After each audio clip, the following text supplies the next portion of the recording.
The Volga Titanic. Why 122 people never made it home. 3 minutes. That's how long it took a passenger ship to disappear beneath the Volga River. 122 people died, including 28 children. According to contemporary reporting, the ship never should have left the dock that morning. July 10, 2011. A cruise ship called Bulgaria is heading back to Kazan, Russia, after a weekend trip down the Volga. Built in Czechoslovakia in 1955, she's old, but that's not unusual for Russian riverboats of that era. According to Russia Beyond, drawing on Russian state and independent news agencies, the ship departed already listing to the right, with one of its 2 engines out of service, carrying 201 people aboard, exceeding the vessel's certified passenger capacity. According to Balkan Insight, the ship's stewardess told investigators that crew members knew about the broken engine, and some initially refused to work that Sunday because of it. They sailed anyway.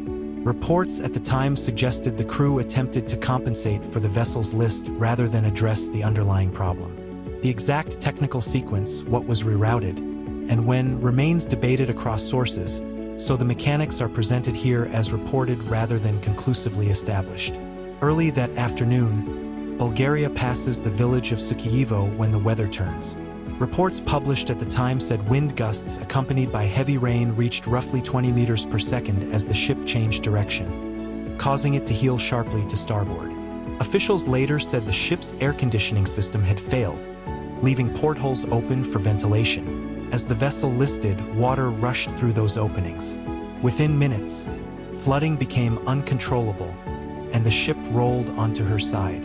According to Fox News, citing Russian state news agency RIA Novosti, survivors said roughly 50 children had gathered in the ship's entertainment hall shortly before it sank. Many were below deck with little path to the surface.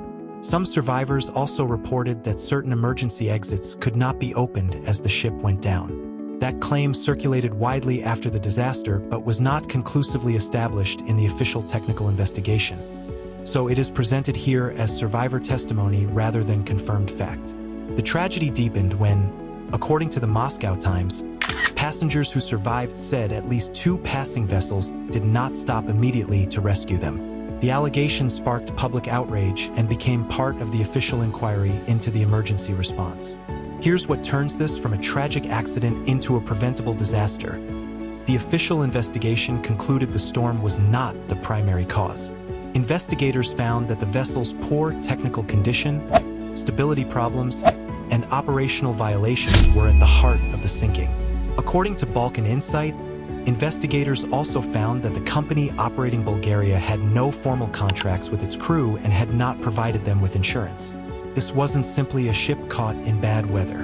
Investigators said serious safety and regulatory failures had been allowed to persist long before the voyage began. Rescue crews searched the reservoir for days. Divers eventually raised the wreck from the riverbed, allowing authorities to recover victims and confirm the final death toll. In the end, 122 people were confirmed dead, including 28 children. Many were recovered from inside the submerged vessel.